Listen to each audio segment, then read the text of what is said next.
జనగణన జనగణన gazette notification వచ్చేసింది. కులగణన ప్రస్తావన లేదన్న కాంగ్రెస్, ముందే ప్రకటించామన్న కేంద్రం. జనగణనతో పాటు కులగణన కూడా చేస్తామని చెప్పారు.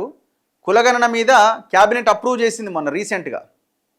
ఇది మన ఇండియా పాకిస్తాన్ వార్ నడుస్తున్న అప్పుడు జరిగిన ఆ క్యాబినెట్లోని కులగణన కూడా మేము చేస్తాం జనగణనతో పాటు అని చెప్పారు. సో అయితే నిన్న గెజిట్ రిలీజ్ అయింది. ఏది జనగణన మీద, దేశంలో ఉన్న జనాభాని లెక్కించడం జనగణన, దేశంలో ఏ కులం వాళ్ళు ఎంతమంది ఉన్నారని లెక్కించడం కులగణన. సో జనగణనకి గెజిట్ ఇచ్చారు. మరి కులగణన సంగతి ఏందని అడిగితే మేము ఆల్రెడీ ఇది ముందే చెప్పేసినామని చెప్తున్నారట. జనగణన కోసం కేంద్ర హోంశాఖ సోమవారం గెజిట్ నోటిఫికేషన్ విడుదల చేసింది. భారత registrar general census commissioner Mrutyunjay Kumar Narayan పేరుతో ఇది విడుదలైంది. జనగణన చట్టం 1948లోని సెక్షన్ 3 కింద ఉన్న అధికారాలను అనుసరించి 2019 మార్చి 28వ తేదీన జారీ చేసిన 2021 నాటి జనగణన గెజిట్ నోటిఫికేషన్ను కేంద్రం రద్దు చేసింది. ఎందుకంటే పీరియడ్ అయిపోయింది. ఆ స్థానంలో ఇప్పుడు 2027 నోటిఫికేషన్ను జారీ చేసింది. 2027 మార్చి 1వ తేదీ నాటికి దేశవ్యాప్తంగా జనాభా లెక్కల సేకరణ పూర్తి చేయబోతున్నట్టుగా ప్రకటించింది. హిమపాతం అధికంగా ఉండే జమ్మూ కాశ్మీర్, లద్దాఖ్, హిమాచల్, ఉత్తరాఖండ్లో 2026 అక్టోబర్ 1 నాటికే ఈ ప్రక్రియ పూర్తి చేయబోతున్నట్టుగా వెల్లడించింది.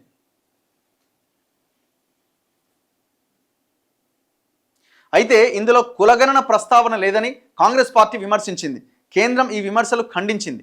కులగణన ఉంటుందని గతంలోనే ప్రకటించామని వివరణ ఇచ్చింది. జనాభా లెక్కలతో పాటు కులగణన చేపట్టాలని ఏప్రిల్ 30న జరిగిన మంత్రివర్గ సమావేశంలో కేంద్రం నిర్ణయించింది. అయితే దాన్ని ఎప్పటి నుంచి మొదలు పెడతామన్న విషయాన్ని కేంద్ర ప్రభుత్వం నాడు ప్రకటించలేదు. కానీ 2027 మార్చి 1వ తేదీలోగా జనగణనతో పాటే కులగణన కూడా పూర్తి చేయబోతున్నట్లు ఈ నెల 4వ తేదీన కేంద్ర హోంశాఖ ప్రకటన జారీ చేసింది.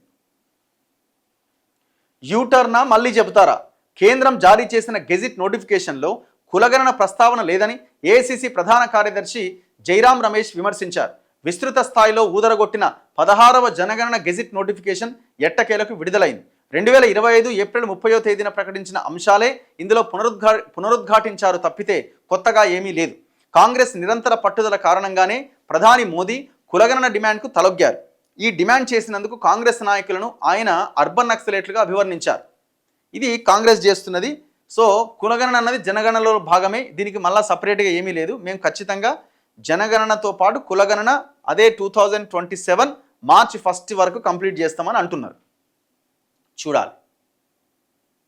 ఆల్రెడీ మన రాష్ట్రంలో ఈ ప్రక్రియకు ఏర్పాట్లు కూడా స్టార్ట్ అయినాయట. ఈ మేరకు ఈ నెల 31వ తేదీ నాటికి రాష్ట్ర ప్రభుత్వం నిర్ణయించిన గ్రామ, మండల, జిల్లాల రెవెన్యూ సరిహద్దులనే పరిగణలోకి తీసుకోవాలని కేంద్ర జనాభా లెక్కల విభాగం రాష్ట్ర జనాభా లెక్కల సంచాలకుల కార్యాలయాన్ని ఆదేశించిందట.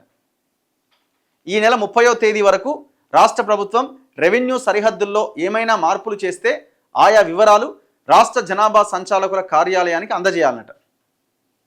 అయితే ఇప్పుడు ఆల్రెడీ తెలంగాణ కులగణన చేసింది కదా, తప్పో ఒప్పో ఏదో కొంత చేసిరు కదా.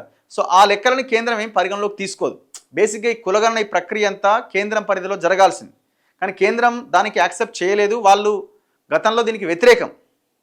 సరే, ఇప్పుడు ప్రజల బీసీ సమాజం, ఎస్సీ ఎస్టీ బీసీ బహుజన సమాజం ఒత్తిడి మేరకు కాంగ్రెస్ది కూడా ఇందులో కొంత పాత్ర ఉండొచ్చు. వాళ్ళు కూడా దీన్ని ప్రధానంగా ఫోకస్ చేయడంతో ఇదెందుకు మనం రాజకీయంగా దీంట్లో వెనకబడాలనుకున్నదో ఏమో, మొత్తానికి నో అని చెప్పిన బీజేపీ మళ్ళీ దానికి ఎస్ అని చెప్పింది. అయితే గత ఏడాది రాష్ట్ర ప్రభుత్వం నిర్వహించిన సమగ్ర కుటుంబ ఆర్థిక కులగణనలో తెలంగాణలోని జనాభా వివరాలన్నీ సేకరించింది. వీటిని కేంద్రం అడిగితే ఇవ్వడానికి సిద్ధమని కూడా ఇటీవల తెలిపింది. అయితే జాతీయ జనాభా చట్టం 1948 ప్రకారం అన్ని రాష్ట్రాల్లో ఒకే తీరుగా జనగణన చేయాల్సి ఉన్నందున తెలంగాణ ప్రభుత్వం నిర్వహించిన సర్వే వివరాలను ప్రత్యేకంగా అడిగి తీసుకోబోరని తెలుస్తోంది. అయితే జనగణనలో సేకరించే వివరాలతో ఇది ఎంత మేర సరిపోయాయనేది అనధికారికంగా స్థానిక అధికారులు పోల్చి చూసే అవకాశాలు ఉన్నాయి. ఇప్పుడు ఇది చాలా కీలకంగా పోతున్నది.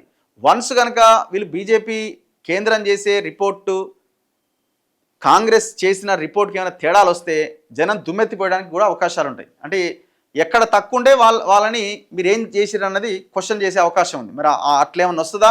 యాజ్ ఇట్ ఈజ్ రాష్ట్ర ప్రభుత్వం చేసినట్టే లెక్క వస్తుంది అన్నది చూడాలి.